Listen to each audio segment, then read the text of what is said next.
एक सवाल है जो सदियों से, शायद जब से इंसान ने सोचना शुरू किया है, हमारे मन में घूमता रहा है।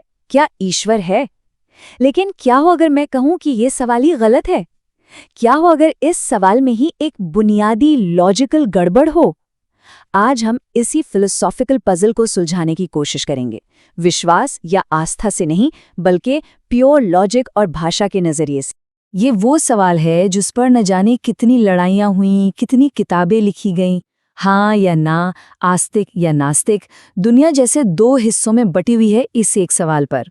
हमारी आज की ये जो पूरी पड़ताल है वो आचार्य प्रशांत के एक संवाद पर आधारित है, जहां यादवेंद्र त्रिपाठी नाम के एक यूनिवर्सिटी स्टूडेंट ने उनसे बिल्कुल यही सवाल पूछा था। अब देखिए, यहाँ एक बड़ा ही सरप्राइजिंग मोड़ आता है। उन्होंने ईश्वर, धर्म, ग्रंथों की बात करने के बजाय उस सवाल में से ईश्वर शब्द को ही जैसे हटा दिया, और उनका सारा ध्यान चला गया एक बहुत ही छोटे, बहुत ही आम से शब्द पर, है। किसी भी चीज के होने का, एग्जिस्ट करने का आखिर मतलब क्या होता है? तो चलिए इस तर्क को स्टेप बाय स्टेप समझते हैं, और इसकी शुरुआत एक बहुत ही सिंपल एवरीडे ऑब्जेक्ट से करते हैं। जैसे मान लीजिए ये माइक। हम ये कैसे जानते हैं कि ये माइक सच में है, इसका एग्जिस्टेंस है? अब इसका जवाब तो बड़ा सीधा सा लगता है ना। सीधी सी बात है। हम इसे देख पा रहे हैं, इसे छू सकते हैं, इसके जरिए आवाज सुन सकते हैं। हमारा दिमाग इसे एक माइक के तौर पर पहचानता है। मतलब इन शॉर्ट, हमारी सेंसेस, हमारी इंद्रियां और हमारा मन, यही तो है जो इसके होने की गवाही दे रहे हैं, इसका सर्टिफिकेट दे रहे हैं। और यहीं से ना एक पावर स्ट्रक्चर निकल कर आता है, एक हायरार्की। सोच कर देखिए, मैं यानी हमारा मन, वो है मालिक। हमारी सेंसेस, आँख, कान, हाथ, वो हैं इसके नौकर। और ये माइक, अरे ये तो नौकरों का भी नौकर हुआ, जिसे हमारे नौकर यानी हमारी सेंसेस देखती और परखती हैं। यहाँ तक तो सब ठीक है, लॉजिक बड़ा सिंपल है। लेकिन असली पेंच तब फंसता है जब हम इसी सिंपल से लॉजिक को ईश्वर की डेफिनेशन पर अप्लाई करते हैं।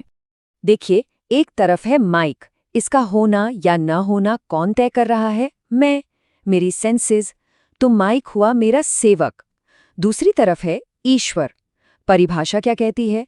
कि वो सर्वोच्च हैं, परम हैं, हमारे स्वामी हैं। तो अब ये कितना बड़ा कॉन्ट्रडिक्शन है।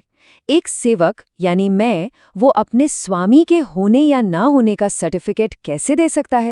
और मजे की बात यह है कि इस एक लॉजिक के जाल में जो लोग ईश्वर को मानते हैं और जो नहीं मानते, वो दोनों ही फंस जाते हैं। वो इसलिए क्योंकि चाहे कोई कहे हाँ ईश्वर है, या कोई कहे नहीं ईश्वर नहीं है, दोनों ही सूरतों में जज की कुर्सी पर कौन बैठा है? हम, हमारा मन, हमारी लिमिटेड सेंसेस। तो फैसला तो हम अपनी ही छोटी सी समझ से दे रहे हैं ना। और शायद इसी उलझन को संत कबीर ने सदियों पहले अपनी एक साखी में सुलझा दिया था। वो कहते हैं, है कहूं तो है नहीं, नहीं कहा न जाए, है नहीं के बीच में साहिब रहा समाए। मतलब वो जो परम सत्य है, वो हमारे इज और इज नॉट के इस छोटे से खेल से, इस दायरे से कहीं कहीं परे है। तो अब सवाल है कि इस जाल से निकले कैसे? इसके लिए हमें फिलॉसफी की एक बहुत आम सी गलती को समझना पड़ेगा।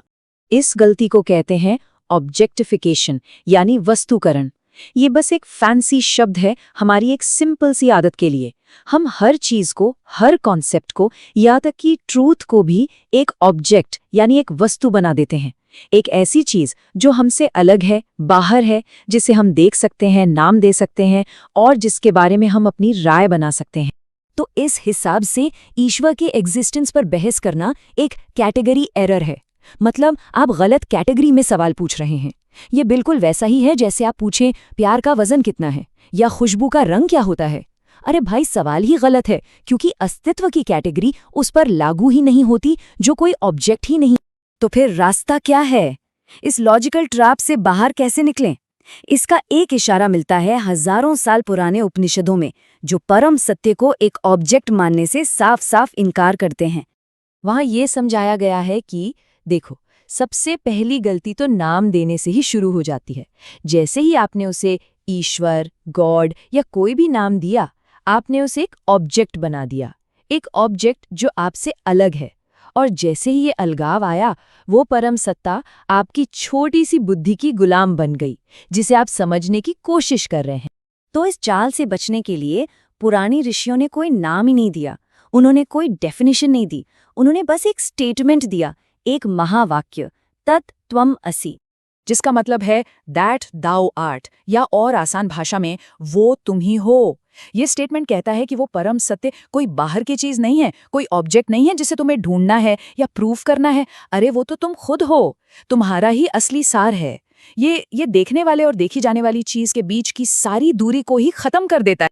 तो मतलब ये हुआ कि सत्य कोई एक्सटर्नल ऑब्जेक्ट नहीं है जिसे साइंस की तरह प्रूव या डिसप्रूव किया जा सके। वो तो उस सीकर की ही फाउंडेशन है, उस खोजने वाले की ही बुनियाद है जो उसे ढूंढने निकला है। और ये पूरी बातचीत हमें एक बहुत गहरे सवाल पर लाकर छोड़ देती है कि अगर वो सत्य कोई बाहरी वस्तु नहीं है जिसे हमारी इंद्रियां या हमारा मन पकड़ सके, तो फिर वो है कहाँ?